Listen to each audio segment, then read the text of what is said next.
தமிழகத்தில் 5 புலிகள் காப்பகத்தில் உள்ள நிலையில் முதுமலை புலிகள் காப்பகம் மிக சிறந்த புலிகள் காப்பகமாக இருந்து வருகிறது. அதே போலதான் நீலகிரி மாவட்டத்தை ஒட்டி இருக்கக்கூடிய பந்திப்பூர் மற்றும் நாகர்கோவில் ஆகிய 2 புலிகள் காப்பகங்களிலும் அதிகமான புலிகள் இருந்து வருகின்றன.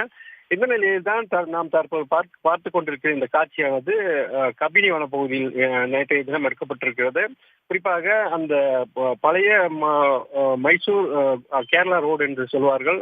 அந்த சாலை என்பது அடர்ந்த வனப்பகுதிக்குள் சென்று வருகிறது. இந்த நிலையில் தான் அந்த வழியாக சென்ற வாகனத்தில் சென்றவர்கள் அந்த ஒரு புலி அந்த ஒரு பாலத்தின் மேல் அமர்ந்திருப்பதை பார்த்து அச்சமடைந்து வாகனத்தை நிறுத்திய போதுதான் அந்த புலி நீண்ட நேரமாக அந்த பாலத்தின் மேல் படுத்திருந்து பின்னர் அவர்களை பொருட்படுத்தாமல் நீண்ட நேரத்திற்கு பிறகு எழுந்து நின்று உரிமையவாறு கீழே இறங்கிய காட்சி தான் நாம் தற்போது பார்த்துக் கொண்டிருக்கிறோம்.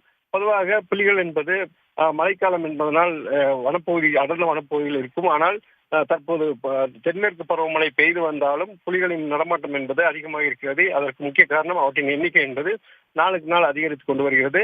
இந்த நிலையில்தான் மழையிலும் அந்த புலியானது பாலத்தின் மேல் படுத்திருந்து பின்னர் அமர்ந்திருந்ததை பார்த்த சுற்றுலா பயணிகள் அச்சமடைந்த நிலையில் அவர்களையும் பொருட்படுத்தாமல் நீண்ட நேரமாக இருந்து பின்னர் அந்த எழுந்து நின்று உரிமையவாறு அந்த கம்பீரமாக நடந்து சென்ற காட்சி தான் தற்போது வெளியாகி இருக்கிறது. அந்த காட்சிகள் தற்போது சமூக வலைத்தளங்களில் வைரலாகி பரவி வருகிறது.